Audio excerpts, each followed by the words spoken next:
What's up, everybody? Super excited. I want to welcome you guys to the Elite Real Estate Podcast. My name is William McClelland, and my other host on the show is Sam Popple, who I will be interviewing today. Sam, tell everybody hello. Hey guys, we're excited to bring y'all episode 2 of the Elite Real Estate Podcast. So very excited to have me share some of my parts with about Airbnb today. So very excited to do the episode 2 with you guys. Yeah, really excited here. Sam's gonna pretty much download an unreal amount. You guys are about to get like an MBA in short-term rentals and Airbnbs. So hopefully you guys will stick it through. Like, share, subscribe. Again, before we get into this episode, I want to give a big shout out to our sponsor, Clean Eats, locally here in Pensacola, Mobile, Shalimar, and Tallahassee. Those are in Florida and Lower Alabama. But yeah, let's jump right in. So Sam, let's start real easy. How'd you get started in short-term rentals? I know in the last episode of if you're just hopping in right now, go check out our last episode on how Sam and I actually got started in real estate. But outside of that story, which we knew you actually bought a condo as your primary residence. And you guys can, again, find that in our first episode. But how'd you get involved in short-term rentals, and where do you think Airbnb is looking versus just managing it on your own, or listing it with multiple services, or actually just having a full-time short-term rental, property manager? Those seem to be increasingly popping up. In the state of Florida, at least, you need a real estate license, right? So you have to be under a broker to have a property management company. So you don't have to necessarily have a license, yourself, or be a licensed realtor to be a property manager, but you do have to be under a licensed broker to have a full-blown property management company and manage other people's properties. So what about short-term rentals and Airbnb? Could I manage one of my buddies, or how's that work? Yeah, so you could be a quote super host, which would basically be back up. You could be a co-host for somebody, which basically you're just assisting them on their property. Superhost is the value you get after you're, an elite level, person in Airbnb, making sure you're taking care of your guests. Elite Real Estate Podcast, elite level superhost. I love it. I am a superhost.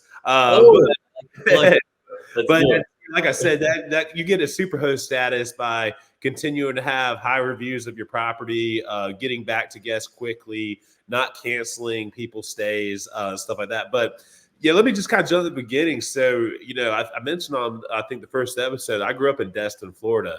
Okay. And for anyone who doesn't know about Destin, Florida has traditionally been a short-term rental market. It's been a short-term rental market all my life, way before I was born. It's always been short-term rentals. It was short-term rentals before Airbnb. And so I think that has a big impact, because I knew a lot of people growing up where I'd see these guys just living kind of a dream life. And I'll give you a great example of that. The person that actually got me into working out, his name was John Foy. He lived down the street from me.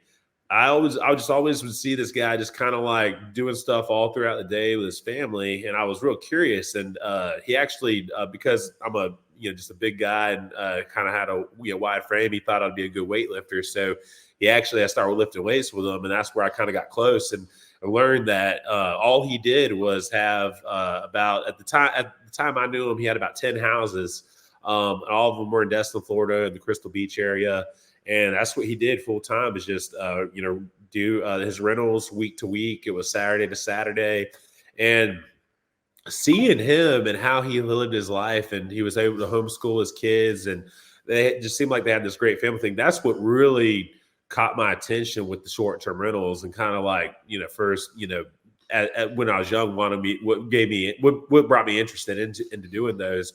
And then, like I said, with my first property, I bought it as a condo that was a short-term rental condo, and actually this condo was geared for short-term rentals. And the way if you're buying into a condo that's geared for it or not, most of them will have some kind of regulations that will say no rentals or no short-term rentals. This one had a regulation that said you could not rent it for longer than 6 months a year, which meant they didn't want long-term rentals in it. They only wanted vacation rentals because they wanted it to be a vacation destination. They didn't want, people that, were having to live there, in a career, because those are the ones that would complain about the vacationers. So You're kidding me. I don't know if I've actually ever seen that. Like, yeah, in HOAs that I see, it's like no less than 6 months. And you have exactly. Yeah. HOA. It's a total nightmare. You have to submit, this lease agreement, and then you're going to have the HOA board or the president or the VP, always asking questions. And then I don't know if you've ever dealt with it when you do it with an HOA. Sometimes the tenants are like, hey man, these neighbors just like are always driving in front of your house, and it's kind of annoying to them. Again, I was in this specific example, I was in a really, really picky HOA, but man, I've never heard of that. Like, yeah, long-term rentals. That's pretty cool. So like I said, that's what, this one was all for vacation rentals. And so it was like a condo-tel, if you will, hotel condo kind of mixed is the way the Palms of Destin, the particular property I'm talking about, was designed. And so with that, like I said, that's a vacation rental property. They want, vacation renters, people just second vacation home, and so that was what was great about that property for me and what I wanted. So that's why, I told you guys in episode 1 how as soon as I, lived in it long enough to, abide by the law, I moved out to another place I could rent cheaper, so that way I could maximize that as a short-term rental. Yeah. And so that was how I got into the first one. And then, I just saved that money, paid down, and then about 2 years later, I was able to buy the second condo, and really just made me lock into vacation rentals. And so now years. So kind of go into that for the audience, like people who are interested in that, and then maybe they want to kind of get out of their primary, but then want to jump maybe into short term. How would they transition that? I know obviously yours was a little different situation where it was like short term rentals friendly, right? But you like you're saying right now, you did that transition in 2 years. So maybe someone that's coming in, they're about to get out of that point of the time of ownership of their primary where they don't have to pay capital gains anymore, but they were locked in, let's say in 2020 or during COVID, with a great interest rate, so they want to keep it. But how would they transition into short-term rentals for that one to another one? Yeah, I'm sure a whole bunch of people are curious on that. Right. So the biggest thing I would say is make sure you're in a short-term rental area, So luckily, most of Florida is good for short-term rentals. So, there are definitely pockets that aren't, but there's a lot of, great spots in Florida. So that's really the key is ask yourself, is this someplace vacationers would want to go? If I'm a newbie, Sam, and I don't know where to look or a resource, what's something that would help me know if I'm in a short-term rental market or something? Well, so I think a question to ask yourself is what's the attraction you have near you? So so like if you don't have any attractions near you, you're not in a short-term rental market. Where we live, we have the beach, so like the beach is our big attraction. Where I grew up in Destin, people come for the beach, fishing, and Crab Island, so those are like the big 3 things people come for. People out in Colorado, they go there for the mountains and, skiing and snowboarding and stuff like that. So, so that's obviously an anchor. If you're in a city with, professional sports teams, having property close to those stadiums is a possibility of, something that people would be looking for. So you just got to ask yourself, would you want to pay, or would someone want to pay to rent a place to be close to that, to go to it? There's whole communities down in Orlando that are being built, for the premise of people, renting out to people going to Disney World on the weekends, that's their attractions, Disney World, so that's the big thing, is you just kind of got to first understand your area and what's the demand, what's drawing to it. And like I said, where I grew up in, in Destin and Northwest Florida, the beach is a big pool. So if, you've got a property that's, within a 10-minute drive to the beach, it can be a short-term rental as long as, for the demand factor. Now you also got to then ask yourself the legalities of your local municipalities of, where they allow short-term rentals and where they don't.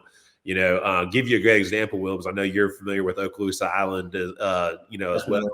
Yeah, so Okaloosa Island is an area in Northwest Florida. The town that's mostly a part of is Fort Walton Beach. It's really right between Fort Walton Beach and Destin, Florida. But the whole island is actually laid out in a map, and I actually know like which blocks. Basically, it's through this block called Bluefish Drive there on the sound side of the road that you can do short-term rentals on, and the whole beach side you can do short-term rentals on. But the rest of the sound side to the east of Bluefish is no short-term rentals allowed. So you can't, like you would get in trouble, by this city and county if you try to short-term rent, there. Like I said, so that's just kind of knowing your local laws and regulations. Again, if we go over to Destin, because I know that's a spot a lot of people in the Southeast know is a great vacation area. Again, most of the stuff that's south of 98, short-term rental allowed. But if you're over in East Destin, north of 98, there's no short-term rentals, allowed over in that side. Like again, it's just, it's as far as a short answer, when to go look. There's not really an easy trick. You got to, kind of just know your local areas and then do your local research. So if I was going to be doing this in a different spot, like let's just say Gatlinburg, Tennessee, that's a spot. I know it as a great vacation area. I personally don't know that area very well myself, though. I don't know all the local laws. I don't know, where it's good and what's not. I would have to do research. I'd have to look into the county regulations and the city regulations to see if there would be any limiting. Like for newbies, like, yeah, why would I need to check in to county regulations? I think this is a pretty good segue because people, especially if they're getting into short-term rentals for the first time, they are probably only reading these like bad headlines saying like you're going to get popped with fees. You need to apply to get an Airbnb, certification license, and it needs, you have to have a business license and needs to hang up in one of the rooms as guests are checking in. And now New York is not allowing Airbnbs and people doing Airbnbs under the table. I'm just thinking of things that I've been reading, that's a very good example. I'm kind of glad you brought up like New York, and I think Atlanta is like another big city that's doing a whole lot to try to limit Airbnb short-term rentals. So those are good examples of areas that didn't have quote vacation homes really before Airbnb. When people go to Atlanta, traditionally, like if we're talking, before the Airbnb app existed, you'd just be going to look at hotels, your hotel options of where to stay. Same with New York. New York, you're going to look at what hotels do I stay at. So once Airbnb came, all these people saw the opportunity that, my place that I can rent out for $3,000 a month, I can actually rent it out for $450 a night, and I can get these many nights, so they obviously want to jump on that. But then these local municipalities thought that, well, this is taking long-term residential housing out of the market, for people that need it here in the town. So that's why you see a lot of these cities, passing regulations trying to crack down on it. And that's kind of where I kind of went in the beginning that, if I think Airbnb is going to be safe in the long term, I would ask myself first, have short-term rentals always been there? If the answer is yes, then I think you're in a good area for Airbnb. But if the answer is no, then I would not plan myself. I would not plan to be able to operate short-term rentals there for a very long time. I would, you might be able to, get it for a few years, but eventually there's likely to be some laws and regulations passed that would make you have to convert it back to a long-term rental. So you just as a safety net, if you were going to want to do a short-term rental, but you weren't sure about the longevity of if you'd be able to do a short-term rental forever, just make sure your numbers work as a long-term rental as well. That way you can kind of, get the money while it's good, But then if the laws change, you still aren't, going to be, flat on your ass like, oh crap, I got to make a $3,000 payment, but I can only rent it for $2,000 a month. The numbers. Why can't I think that's like the golden nugget, right, of this episode is what you're saying right there, because there are going to be a lot of new people that have never done this. So for those type of people, they need to always have multiple exit strategies. Like if you're listening to any gurus or anything, that is really sound advice. Like you can't just go all in for one thing. For this specific example that Sam's giving, like imagine you went all in on Airbnbs in the state of New York or Manhattan specifically, Right. you were crushing it. And then there's a mandate and now you have, millions of dollars, or let's just say hundreds of thousands of dollars. The entry point in New York is hard to get into. Let's do like a real good example would be that like if if like someone bought a property, let's say New York, they knew that the mortgage was going to be $7,000 a month, but they knew that they were going to rent it out for $10,000 a month through short-term rentals. There's no sweat there. They can, they're profitable. But with that law changes, if they're paying a $7,000 mortgage and that place only rents long-term for $6,000, well, now you're running at a negative $1,000 a month, and that's not even the worst case scenario I've heard of. That's just a particularly bad one, but it can be way worse than that. And that's exactly why you need to make sure that your numbers work as a long-term rental as well, in case anything changes. Totally. Yeah. So could you run us through maybe some like now you guys don't need to break out a calculator or anything, but this is a good time to maybe take a note on how we could do some basic things that would go into short-term rentals, but then also having that safety net of, being able to rent it out long-term if anything was to happen. Like, is there, and then also kind of walk us through all the things as you being a super host of, unknown things that people maybe don't tell, people who aren't in Airbnb. Right. Like what are some of these, miscellaneous costs that end up being expensive? Right. So real good example. I'll give you a few things, and then I also want to go back to a question you brought at the beginning. I just remember I did not answer yet about maybe why do Airbnb versus just short-term renting on your own. But on the whole cost thing, I put out for most of my places sleep 8 people, but some sleep 6. But regardless, however many people it sleeps, I'll put out that many bottles of water in the fridge. So if the place sleeps 8, when my guests check in, there's at least 8 bottles of water in the fridge. I have snacks put out.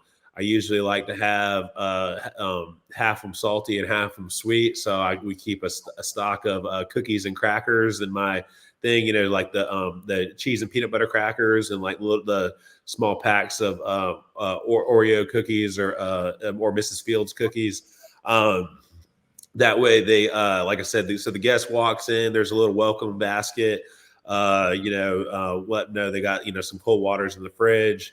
And like I said, have some snacks, and just that little thing, just starts, I think, people's, day off right. Especially, I remember when I was a little kid and I went to a place with my parents and they had little snacks out for me. I was excited. Totally. So, especially as my mom didn't let me eat a bunch of crap at home. So, whenever there was cookies at a place, I was stoked. I was telling my parents I want to go back, and so that's something I remembered. And so I just wanted to go ahead and add that. And then as far as like other things that people don't really talk about, when you buy like linens, for example, those linens don't last forever. You can only wash a set of sheets so many times before they start getting thin.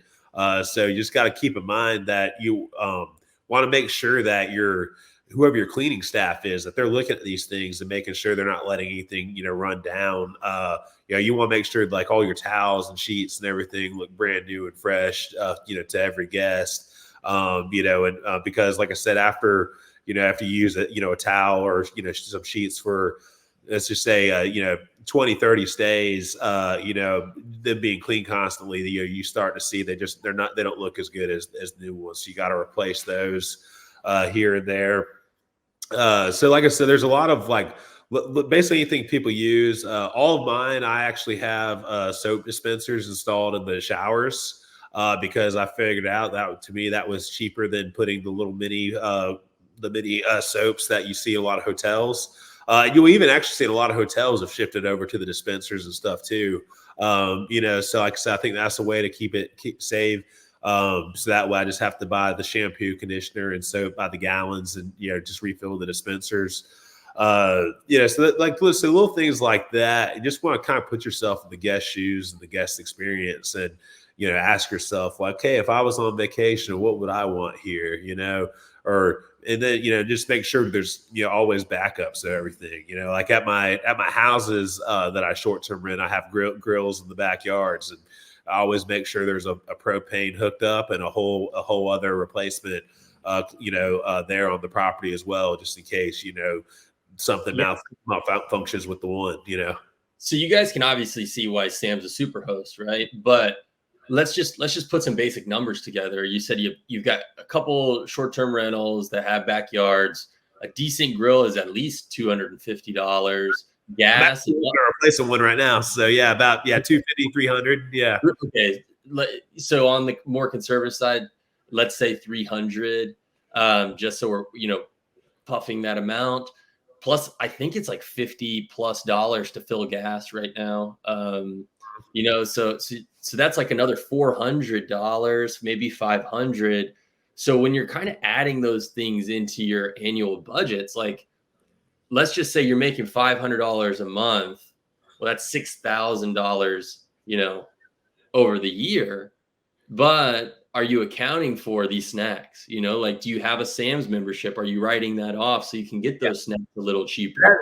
And that's what I do. Yeah, I do have a Sam's membership. And actually, I already know you're crushing it. I'm just trying to say maybe for these people who want to get it, into it. But like, there's a lot of hidden costs, right? In these. Well, and one thing too, I was just about to say with the Sam's thing too, is like, my people that are my cleaners, they're more than cleaners for me. Like they're my teammate. Like they're constantly going there. They're checking things that are wrong. So this past week I had some stuff run out. I set up a Sam's Club pickup on my phone. I'm like 3 hours away from where that house is. I just arranged it with my guy who takes care of that house. I arrange it on a day that's most convenient for him to go pick it up. Just throw him an extra $20 for swinging through and just doing the pickup line, because like I said, I do arrange it so he just has to pull up at the spot and they'll bring it out to him, and so that makes it a lot easier for for him. And like I said, it's really key making sure that you do have someone that can be checking it in between each guest and making sure that the quality of everything in your home is up to par for the next guest that's coming. Lost your volume there, dude. Can you hear me now? There you are.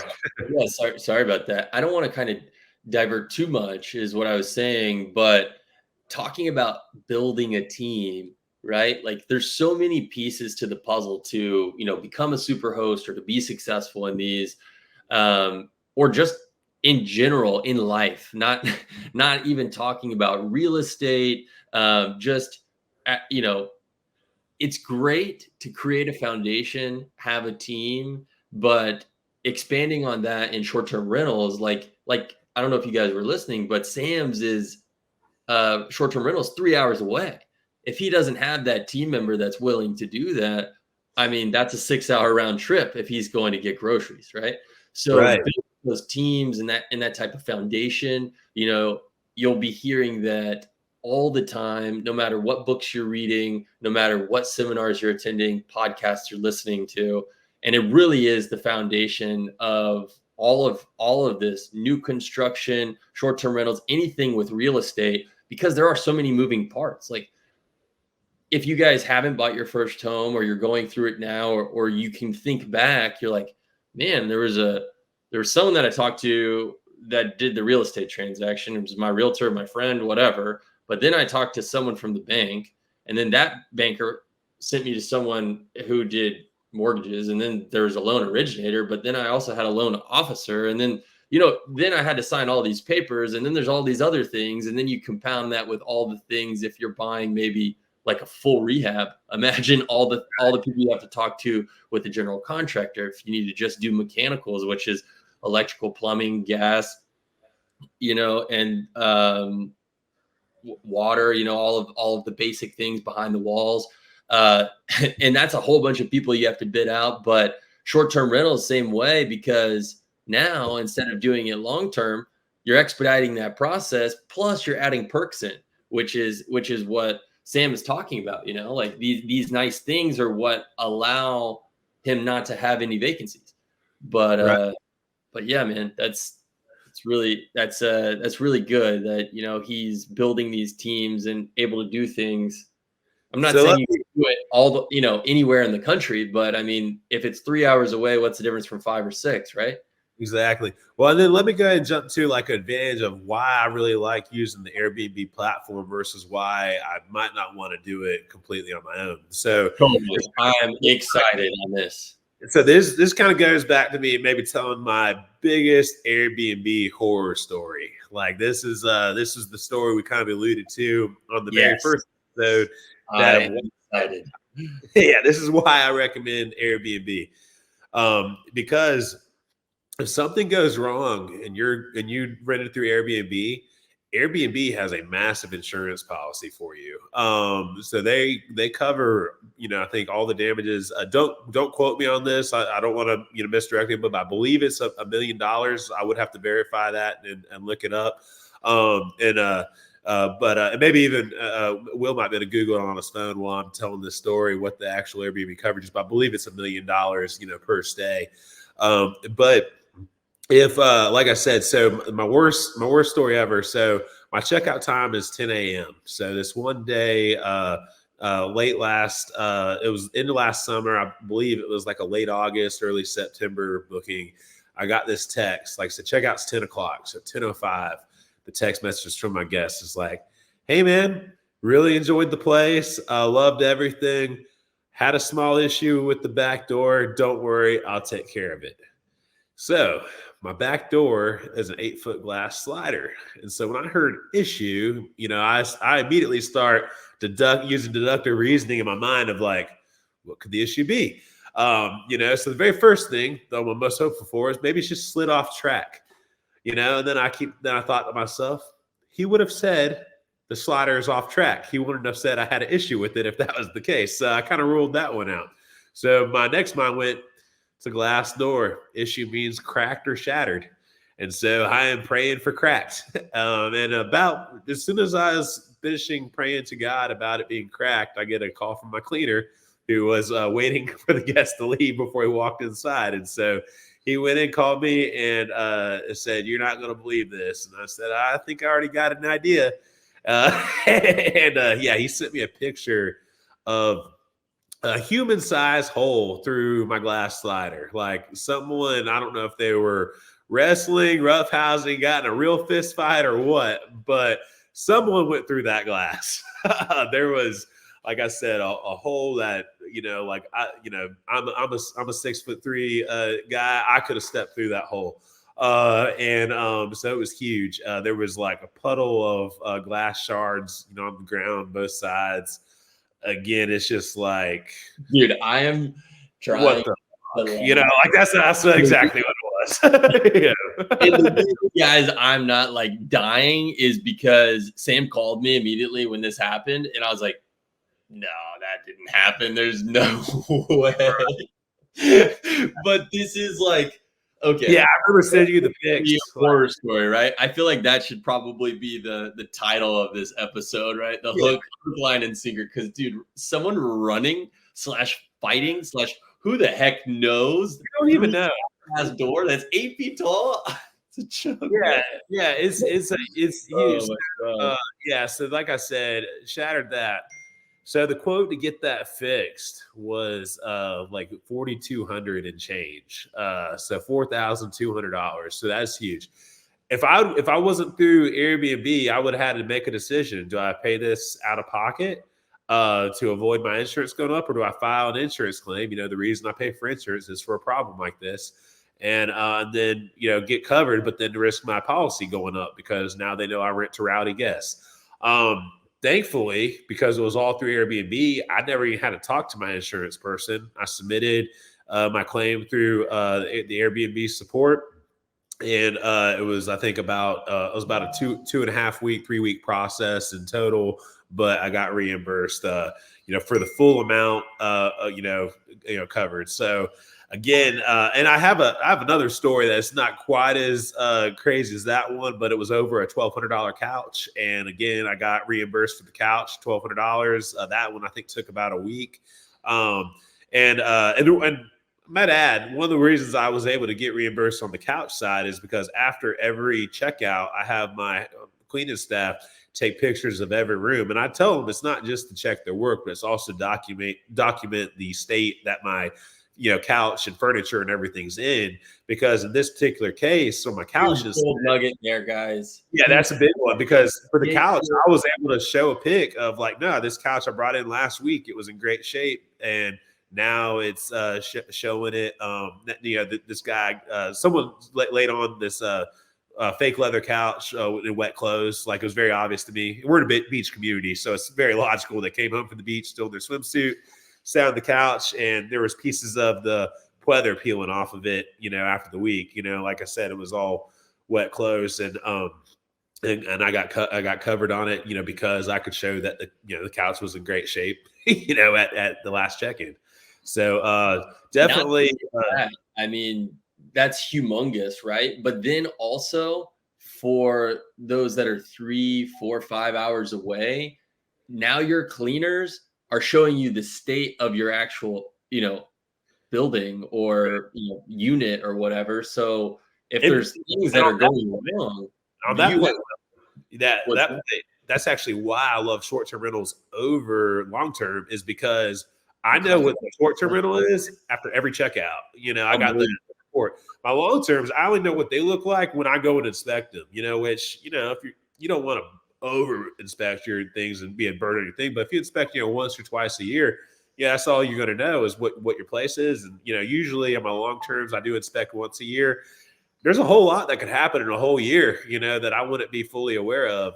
So that's, like I said, a huge plus to the short-term rental side is like, it might be a little bit more work on the constantly happening as far as managing, having a cleaning person ready to go, and having inventory of snacks and towels and linens and stuff. But I end up getting a little bit more money for my property, and I know what my property looks like at all times. Yeah, you bring up a really funny point. Just this past week at one of my places, a pet knocked into a candle, but the candle happened to be black and the interior wall color is white. Not the easiest thing to get out. Luckily it didn't cause a fire, but just like a funny thing that's like pretty minor. But if I was just a normal renter, like those things are kind of bypassed, and in 3 to 5 months, that's nothing, versus like if that's getting checked every week and there's this massive black wax stain in the middle of the living room, and the cleaner's like, this does not look right. You get those instant updates. So going back here, I did while Sam was talking and telling those two crazy stories right here, Airbnb /help /articles. We can drop the link down. You get covered locations. There's specific locations and accommodations that are described above. I'm not going to waste you guys' time, but highlighted here, there's a specific tab that says liability limits. There is a $1 million US is the total limit available per Airbnb stay. Yeah, I thought it was $1 million. Yep, so you're right on it. Coverages, the HLI program provides insurance that covers hosts for their legal liability to a guest or third party for bodily injury, property damage due to an incident that occurs during a guest Airbnb stay at the host's accommodations. If the HLI program applies to the claim, the insurance includes coverage for the claim, investigations, costs, expenses, as well as the cost of defending the formal complaint, such as a lawsuit. This is pretty massive stuff. This is obviously getting into the FAQs of Airbnb. Oh, dude, it's huge. I mean, because Now that is humongous. Think about too, because I don't have any of these kind of properties, but I'm not ruling out of getting one eventually. But if you have a property that has a pool, in the backyard, you're doing short-term rentals, which is very common. Like in the Destin area, Crystal Beach, most of the rentals do have pools on the property. If you have a pool and God forbid someone's not paying attention to their child and they wander in and tragedy happens. That could be the kind of lawsuit that could end somebody if they don't have proper insurance coverage. And obviously, that's about the worst thing that could happen. But that's the whole reason you want to be covered is, for the worst things that can happen. And I know that'd be something that would terrify me, with it. But like I said, I do feel a little bit better about the liability side of things, with Airbnb. Totally. And legally on our side, we're not saying that you can rely 100%. Definitely not making that claim. I'm also not saying you can 100% rely on your insurance. You need to speak with a Florida licensed insurance agent and do your own due diligence. We want to make sure that you guys are aware of that. But very cool. We're obviously not getting a plug here from Airbnb to say like, hey, Airbnb, we gave Sam $4,200, which could have been like a whole month or 2 months, if or 3 months. It don't give me anything,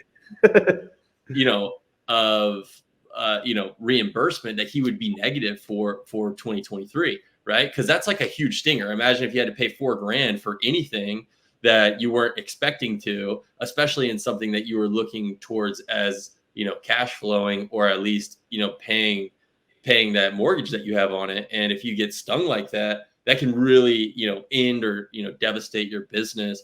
Luckily no one was hurt and the guest let Sam know. And then Airbnb stood by their claims and their insurance. I mean, that's amazing. Again, Airbnb is not doing any type of plug here. This is just a really cool story. I couldn't believe it when Sam was telling us telling me. And I was like, oh my gosh, we have to do an episode on this because this is just unreal. It's so funny, man. So it's crazy some of the things that can happen. But like I said, short-term rentals are a great business. I love mine. I love being a part of someone's vacation memories. Just my small piece of providing the place and wishing that they have a great stay.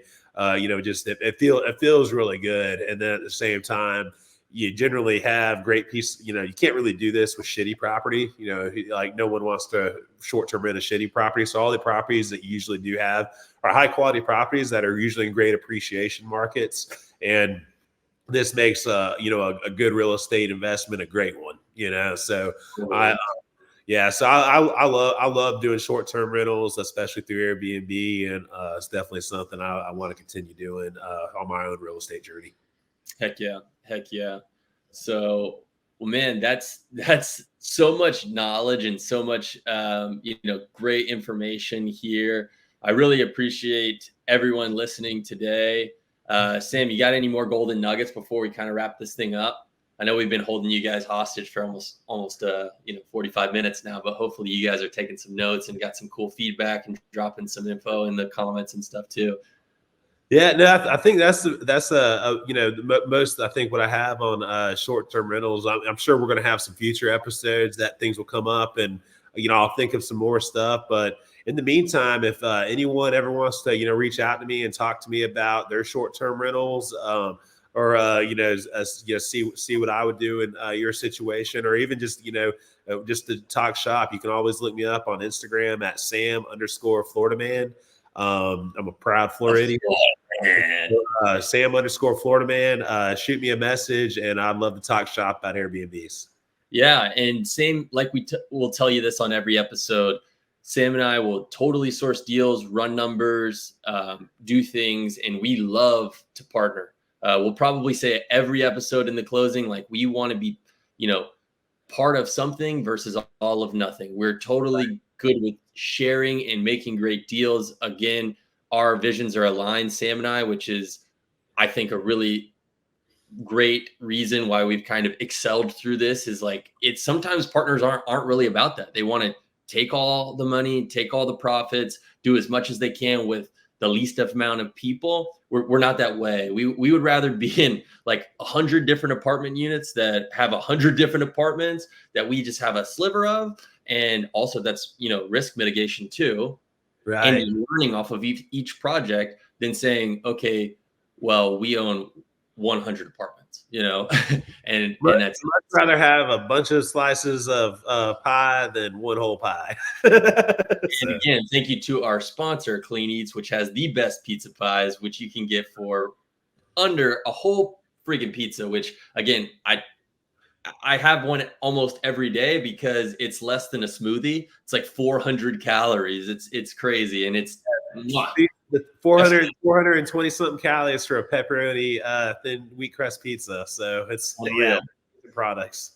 Unreal. Yeah. So make sure if you guys have anything, you can obviously find Sam on Instagram. You can message us. You can email us. You can also find me on Instagram.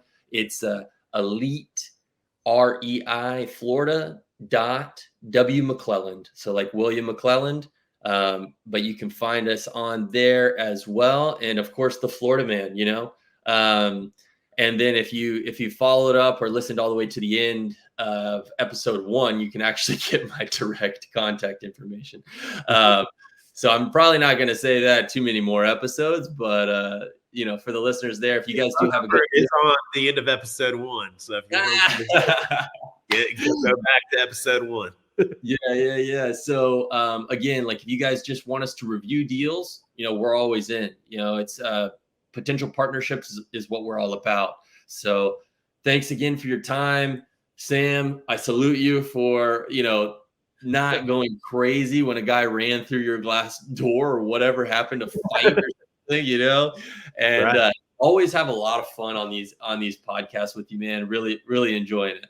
Definitely, dude. Well, I can't wait for the next episode when we talk about new construction and hear kind of your life journey in that industry. Yeah, dude, I'm stoked. We'll see you guys there. All right, sounds good. See y'all later. See ya.